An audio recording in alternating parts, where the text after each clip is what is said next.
የሩሲያ ሙስሊሞች በሶቪየት ኅብረት ዘመን ይሳደዱ፣ ይገፉ፣ ሃይማኖታቸውንም እንዲቀይሩ ይገደዱ ነበር። አሁን ግን ያ ታሪክ ሆኖ ቀርቷል። በሩሲያ በአሁኑ ሰዓት ከ25 ሚሊዮን በላይ ሙስሊሞች ይኖራሉ። ምስጋና ለቭላዲሚር ፑቲን ይድረስና በአሁኑ ሰዓት የሩሲያ ሙስሊሞች የሀገሪቷ ዋነኛ ዋልታና ማገር ሆነዋል።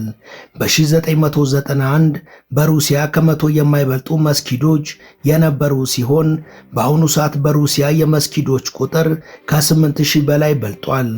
በዳግስታን የሩሲያ ሙስሊሞች ከትመው የራሳቸውን መንደር መስርተው ከአጉል የባህል ወረራ ራሳቸውን ጠብቀው በሰላምና በደስታ ሃይማኖታቸውን እየተገበሩ እየኖሩ ነው። በቼችኒያና በኢንጉሼቲያም በርካታ ሙስሊሞች ይገኛሉ።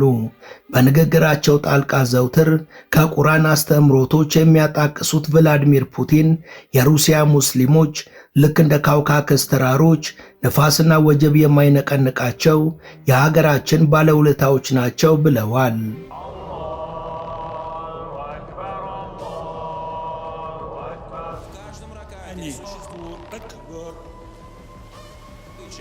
Если мы научили свою душу